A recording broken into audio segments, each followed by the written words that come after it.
Welcome back to clean news MP. चलिए देखते हैं मध्य प्रदेश की 25 फटाफट बड़ी खबरों को। इससे पहले आप न्यूज को कहां से देख रहे हैं हमें कमेंट में जरूर बताएं। साथ ही वीडियो को लाइक करना बिल्कुल ना भूलें। हनुवंतिया जल महोत्सव 28 नवंबर से सीएम शिवराज करेंगे शुभारंभ। पर्यटकों के लिए ये अच्छी खबर है। वाटर स्पोर्ट्स जैसी गतिविधियों में इंटरेस्ट रखने वालों की पहली पसंद बनता जा रहे मध्य प्रदेश के हनुवंतिया जल महोत्सव की तारीखों की घोषणा हो गई है। हनुवंतिया जल महोत्सव इस साल 28 नवंबर 2022 से शुरू होगा और 28 जनवरी 2023 तक चलेगा। 7वें वर्ष में प्रवेश कर चुके खंडवा जिले के हनुवंतिया टापू पर आयोजित होने वाले जल महोत्सव का शुभारंभ मुख्यमंत्री शिवराज सिंह चौहान करेंगे। इस अवसर पर पर्यटन, संस्कृति और धार्मिक न्यास एवं धर्मस्व मंत्री उषा ठाकुर भी मौजूद रहेंगी। महोत्सव का समापन 28 जनवरी 2023 को होगा। भोपाल में 20 नवंबर तक नहीं होगी भारी वाहनों की एंट्री। राजधानी भोपाल में 20 नवंबर तक भारी वाहनों की एंट्री नहीं होगी। इसके लिए भोपाल प्रशासन की तरफ से निर्देश जारी कर दिए गए हैं। इस दौरान बड़े वाहन शहर में एंट्री नहीं कर पाएंगे। भोपाल शहर में सभी प्रकार के भारी माल वाहनों का प्रवेश पूरी तरह से प्रतिबंधित रहेगा। इसके लिए ट्रैफिक पुलिस ने निर्देश जारी कर दिए हैं। दरअसल वाहनों के प्रवेश पर रोक लगाने का फैसला इज्तिमा की वजह से लिया गया है। भोपाल में 3 दिन तक इज्तिमे का आयोजन किया जा रहा है, जिसमें लाखों लोगों की भीड़ जुटती है। 12वीं पास युवाओं के लिए अच्छी खबर। मध्य प्रदेश में जल्द होगी बम्पर पद पर भर्तियां। 12वीं पास कर चुके हैं और नौकरी ढूंढ रहे हैं तो ये खबर आपके लिए बेहद काम की है। एमपी प्रोफेशनल एग्जामिनेशन बोर्ड ने एक भर्ती अधिसूचना जारी की है, जिसके अनुसार बोर्ड राज्य में बम्पर पद पर भर्ती करने जा रहा है। इस भर्ती अभियान के जरिए बोर्ड राज्य में 200 पद पर भर्ती करेगा, जिसके लिए आवेदन प्रक्रिया जल्द शुरू हो जाएगी। एमपी प्रोफेशनल एग्जामिनेशन बोर्ड इस भर्ती अभियान के माध्यम से आबकारी आरक्षक के पद पर भर्ती करेगा, जिनके लिए उम्मीदवार आधिकारिक साइट pb.mp.gov.in पर जाकर आवेदन कर पाएंगे। ये भर्ती अभियान 10 दिसंबर से शुरू होकर 24 दिसंबर तक चलेगा। मध्य प्रदेश में सबसे पहले श्री महाकाल महालोक से होगी 5G नेटवर्क की शुरुआत।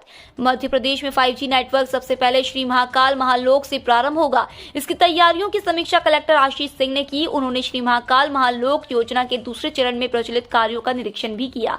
बताया कि मुख्यमंत्री शिवराज सिंह चौहान की इच्छा है कि प्रदेश में 5G नेटवर्क की शुरुआत श्री महाकाल महालोक से हो।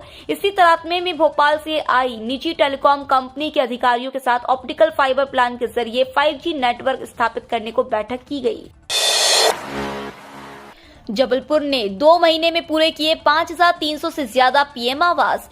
प्रधानमंत्री आवास योजना के काम जिले की विभिन्न जनपदों में तेजी से चल रहे हैं। बरसात के बाद शुरू हुए काम में गति कितनी है, इसका अंदाजा इसी से लगाया जा सकता है कि बीते 2 महीने के दौरान जिले में 5341 पीएम आवासों का काम पूरा हुआ। सबसे ज्यादा 970 आवास सीहोर जनपद में कंप्लीट हुए। 31 मार्च 2022 के बाद पिछले लक्ष्य को शेष प्रकरणों की संख्या 4374 रहा। इसके बाद 2022-23 के लिए अप्रैल मई में बनी कार्य योजना में 11296 आवासों का नया लक्ष्य मिला। इस तरह से मौजूदा सत्र के लिए लक्ष्य 15670 आवासों के निर्माण का हो गया। भोपाल व रानी कमलापति स्टेशन पर रोज 10 लाख लीटर पानी बचा रहे बोगियों के बायो टॉयलेट्स। भोपाल व रानी कमलापति रेलवे स्टेशन पर रोजाना 10 लाख लीटर साफ पानी की बचत हो रही है। यह पानी पहले प्लेटफॉर्म क्षेत्र में ट्रैक पर गिरने वाली गंदगी को साफ करने में खर्च होता था, लेकिन अब गंदगी ट्रैक तक नहीं पहुंचती, इसलिए सफाई पर खर्च होने वाला पानी बच रहा है। ऐसा 590 कोचों में जैविक शौचालय लगने से संभव हुआ है। ये सभी कोच भोपाल रेल मंडल के हैं, जिनमें कोरोना महामारी के पहले ही लगाए जा चुके हैं। बाजार में 266 की यूरिया बोरी के किसानों से वसूल रहे 400 रुपए।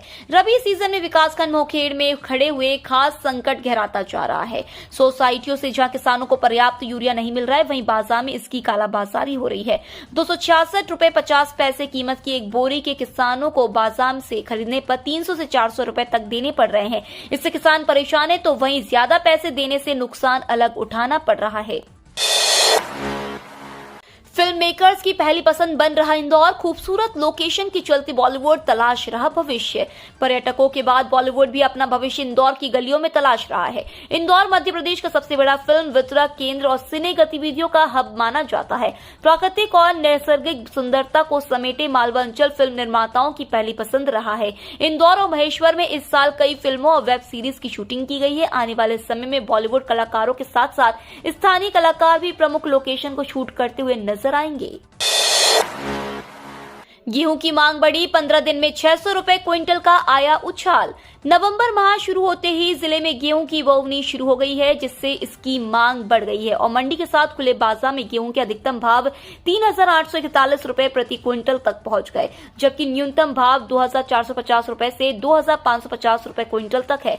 नवंबर के पहले सप्ताह तक गेहूं का अधिकतम भाव 2,100 से 2,250 रुपए प्रति क्विंटल था। वहीं शहर के व्यापारियों की माने तो आगामी दिनों में गेहूं के भाव 4 से 4,500 रुपए प्रति क्विंटल तक पहुंच सकते हैं। मध्य प्रदेश के शिखर खेल पुरस्कारों की घोषणा, बलबीर सिंह कुशवाहा को लाइफ टाइम अचीवमेंट 2 गुनी मिलेगी राशि। मध्य प्रदेश के वर्ष 2021 के राज्य स्तरीय खेल पुरस्कारों की घोषणा कर दी गई है। जलीय खेलों को प्रदेश व देश में स्थापित करने में विशेष योगदान देने वाले बलबीर सिंह कुशवाहा को लाइफ टाइम अचीवमेंट पुरस्कार से सम्मानित किया जाएगा। इस वर्ष से साहसिक खेलों को विक्रम पुरस्कार में शामिल किया गया है। पर्वतारोही भगवान सिंह और रत्नेश पांडे के नामों की घोषणा की है। इसके अलावा सभी पुरस्कार विजेताओं की राशि 2 गुनी कर दी गई है। किसानों के लिए बड़ी अपडेट, 31 दिसंबर से पहले पूरा करें ये काम वरना रुक सकती है अगली किश्त। मध्य प्रदेश में प्रधानमंत्री किसान सम्मान निधि योजना के लाभार्थी किसानों के लिए बड़ा अलर्ट है। अगर आपने अभी तक KYC नहीं करवाया है तो नए साल से पहले करवा ले, अन्यथा अगली किश्त रुक या अटक सकती है। प्रवासी भारतीय सम्मेलन की तैयारी तेज, 9 दिन बंद रहेगी होटलों की बुकिंग। इंदौर में प्रवासी भारतीय सम्मेलन और ग्लोबल इन्वेस्टर्स समिट 11 और 12 जनवरी 2023 में होने वाला है, जिसको लेकर तैयारियां तेज हो गई हैं। आज MPIDC के प्रबंध निदेशक मनीष सिंह ने समीक्षा बैठक की। इस बैठक में संबंधित विभागों के अधिकारियों के साथ ही होटल एसोसिएशन, केटरर्स के साथ अन्य एजेंसी के लोग शामिल रहे। इसके साथ ही बैठक में महापौर, विकास प्राधिकरण अध्यक्ष, भाजपा नगर अध्यक्ष व वरिष्ठ भाजपा नेता भी शामिल रहे। किसानों को ट्रैक्टर खरीदने पर मिलेगी 50% सब्सिडी। किसानों को सस्ती दर ट्रैक्टर और उपकरण प्रदान करने के लिए सरकार की ओर से कृषि यंत्र अनुदान योजना का संचालन किया जा रहा है। इसके तहत किसानों को ट्रैक्टर और अन्य कृषि यंत्रों पर सब्सिडी का लाभ प्रदान किया जाता है। यह सब्सिडी अलग अलग राज्य सरकारें अपने यहाँ निर्धारित किए गए नियमों के अनुसार देती है। बात करें मध्य प्रदेश की तो यहाँ किसानों को ट्रैक्टर खरीदने के लिए 30 से लेकर 50% तक सब्सिडी दी जाती है। इसी के साथ ही अन्य कृषि यंत्रों पर भी सब्सिडी का लाभ प्रदान किया जाता है। मध्य प्रदेश में हाईवे से नदारद एम्बुलेंस, सीमावर्ती जिलों से मरीज गुजरात, राजस्थान और महाराष्ट्र किए जाते हैं रेफर। मध्य प्रदेश में नेशनल हाईवे पर 63 टोल नाके हैं और स्टेट हाईवे पर 105 टोल नाके हैं। सरकार का दावा है कि सभी टोल नाकों पर एम्बुलेंस की सुविधा और दुर्घटनाग्रस्त वाहनों को सड़क से हटाने के लिए क्रेन है। प्रदेश के 4 महानगरों भोपाल, इंदौर, जबलपुर और ग्वालियर की ग्राउंड रिपोर्ट की बात करें तो अधिकांश टोल नाकों पर एम्बुलेंस की सुविधा है ही नहीं। मालवा निमाड़ अंचल के जिलों से गुजरने वाले अधिकांश हाईवे पर एम्बुलेंस आपात चिकित्सा सुविधा नहीं है और न ही ट्रॉमा सेंटर में स्टाफ है। राज्यों की सीमा से सटे जिलों से मरीजों को गुजरात, राजस्थान और महाराष्ट्र रेफर किया जाता है। महंगी हो गई ट्रेन के AC3 इकोनॉमी डिब्बे में यात्रा। रेलवे बोर्ड ने फैसला किया है कि AC3 इकोनॉमी कोच का किराया बढ़ा दिया जाए। अब इन डिब्बों में भी यात्रियों को उतना ही पैसा चुकाना होगा जितना कि AC3 के यात्रियों को पैसे देने होते हैं। AC3 इकोनॉमी कोच में सामान्य AC3 कोच के मुकाबले बर्थ तो कम चौड़ी है ही, इसमें लेग स्पेस भी कम है। रेलवे बोर्ड से जारी एक कमर्शियल सर्कुलर के मुताबिक अब AC3 के इकोनॉमी कोच को AC3 कोच में यूनिफाई कर दिया गया है, मतलब कि दोनों कोच में अब बराबर किराया लगेगा। पीडीएस में मिल रहे गेहूं में मिट्टी व कंकड़, ऐसे गेहूं तो मवेशी भी नहीं खा सकते। शहर से सटे ग्राम गढ़बाड़ा के ग्रामीण शनिवार सुबह जैसे ही शासकीय उचित मूल्य की दुकान पर पहुंचे तो वहां के सहायक सेल्समैन द्वारा कंकड़ व मिट्टी मिले गेहूं दिए जा रहे थे। इनकी क्वालिटी भी खराब थी। गेहूं देखते ही ग्रामीणों में आक्रोश व्याप्त हो गया।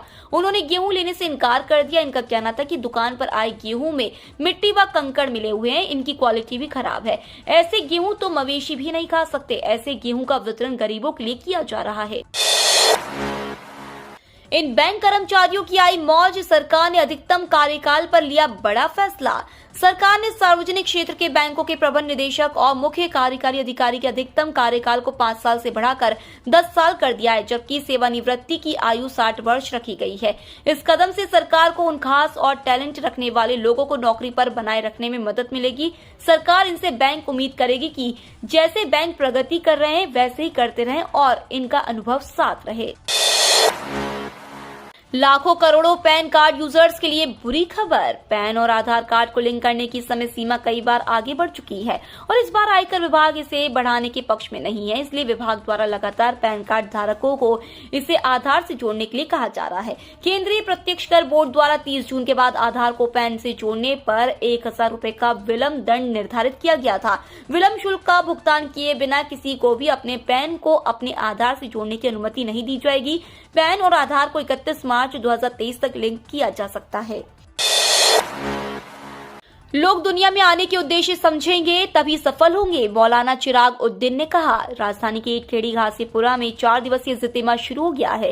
राजस्थान से आए मौलाना चिराग उद्दीन साहब ने प्रवचन दिए। लाखों जमातियों की मौजूदगी में मौलाना ने फरमाया कि अल्लाह ने हमें किसी न किसी काम के लिए पहुंचाया है, उस काम से हम भटक गए हैं। उन्होंने हदीस और कुरान की रोशनी में नसीहत की और कहा कि अल्लाह के हुक्म और पैगंबर साहब के बताए रास्ते पर चले। उन्होंने कहा कि दुनिया में हर चीज का उद्देश्य है। अल्लाह ने जो आसमान बनाया उसका उद्देश्य है। कर्मचारियों के लिए अच्छी खबर, मिलेगा विशेष सुविधा का लाभ। CSS, CSSS और CSCS संवर्ग के कर्मचारियों को सेवाओं की ऑनलाइन डिलीवरी शुरू करने और इसे सक्षम करने के लिए केंद्रीय सचिवालय संवर्ग प्रबंधन सेवाओं का पुनरुद्धार करने नवीन आदेश जारी किए गए हैं, जिसका लाभ कर्मचारियों को मिलेगा। DOPT द्वारा CSCMS पोर्टल को नया रूप देने की प्रक्रिया में है ताकि केंद्रीय सचिवालय सेवा, केंद्रीय सचिवालय आशु लिपिक सेवा और केंद्रीय सचिवालय लिपिक सेवा CSCS के संवर्ग के कर्मचारियों को सेवाओं की विशेष ऑनलाइन डिलीवरी सक्षम की जा सके। जबलपुर कैंट में धार्मिक शिक्षकों की भर्ती रैली में 300 उम्मीदवार हुए शामिल। भारतीय सेना के लिए भर्ती रैलियों की श्रृंखला में जबलपुर कैंट में जूनियर कमीशन अधिकारियों के लिए भर्ती रैली का आयोजन किया गया। मुख्यालय भर्ती क्षेत्र की ओर से जबलपुर भर्ती कार्यालय के जैक रेजिमेंटल सेंटर में इस रैली का आयोजन किया गया। रैली में मध्य प्रदेश और छत्तीसगढ़ के लगभग 300 उम्मीदवारों ने भाग लिया था, जिनमें से 143 ने दौड़ पूरी की। प्रक्रिया का निरीक्षण वरिष्ठ सैन्य अधिकारियों ने भी किया। योग के नियमों को जानने के बाद ही करें अभ्यास, मिलेगा ज्यादा फायदा। योग स्वस्थ शरीर और स्वस्थ मन के साथ स्वस्थ समाज के लिए भी जरूरी है। योग शारीरिक और मानसिक उन्नति के साथ आध्यात्मिक उन्नति में भी अहम भूमिका निभाता है। वर्तमान में कई लोग योग को अपना रहे हैं, लेकिन योग को सही तरह से, सही वक्त पर और सही मार्गदर्शन में करके ही स्वस्थ रहा जा सकता है। 3 महीने बाद सोने के दाम में सबसे अधिक गिरावट, लगातार घट रहे रेट। सोने के भाव में पिछले कुछ दिनों से लगातार कमजोरी देखी जा रही है। अगर साप्ताहिक आधार पर देखें तो घरेलू बाजारों में सोने की कीमतों में लगातार तीसरे हफ्ते बढ़त दर्ज की गई है। 3 महीने के उच्च स्तर पर पहुंचने के बाद सोना अपनी ताकत बरकरार नहीं रख सका और अंतर्राष्ट्रीय बाजारों में लगभग 1.30% की गिरावट के साथ सप्ताह का समापन किया। जल्द बदलेगा मौसम, तापमान में गिरावट, ठंड कोहरे में इजाफा। भले ही मध्य प्रदेश के मौसम को प्रभावित करने वाली कोई प्रणाली सक्रिय नहीं है, लेकिन जम्मू कश्मीर से आ रही बर्फीली हवाओं से पारा नीचे गिर रहा है और ठंड में इजाफा होने लगा है। 25 नवंबर तक मध्य प्रदेश में शुष्क मौसम बने रहने एवं इस दौरान अधिकतम एवं न्यूनतम तापमानों में विशेष परिवर्तन की संभावना नहीं है। मौसम विभाग के अनुसार इस सीजन में पहली बार पचमढ़ी में न्यूनतम तापमान 5 डिग्री के पास पहुंच गया। भारत और न्यूजीलैंड के बीच दूसरा T20 मैच आज। बॉलिंग अटैक को लेकर टीम इंडिया में जबरदस्त कंफ्यूजन। विराट कोहली, रोहित शर्मा और KL राहुल जैसे सीनियर खिलाड़ियों की गैर मौजूदगी में टीम इंडिया आज रविवार को न्यूजीलैंड के खिलाफ दूसरे T20 मैच में अपना दम दिखाने के लिए उतरेगी। न्यूजीलैंड के खिलाफ खेले जाने वाले इस मैच में कप्तान हार्दिक पांड्या की निगाहें गेम टाइम हासिल करने पर होंगी, लेकिन भुवनेश्वर कुमार के सामने भी T20 क्रिकेट में बने रहने की कठिन चुनौती होगी। ये तो थी आज की 25 फटाफट बड़ी खबरें। अगर आपको न्यूज पसंद आई हो तो चैनल को सब्सक्राइब करना ना भूले। धन्यवाद।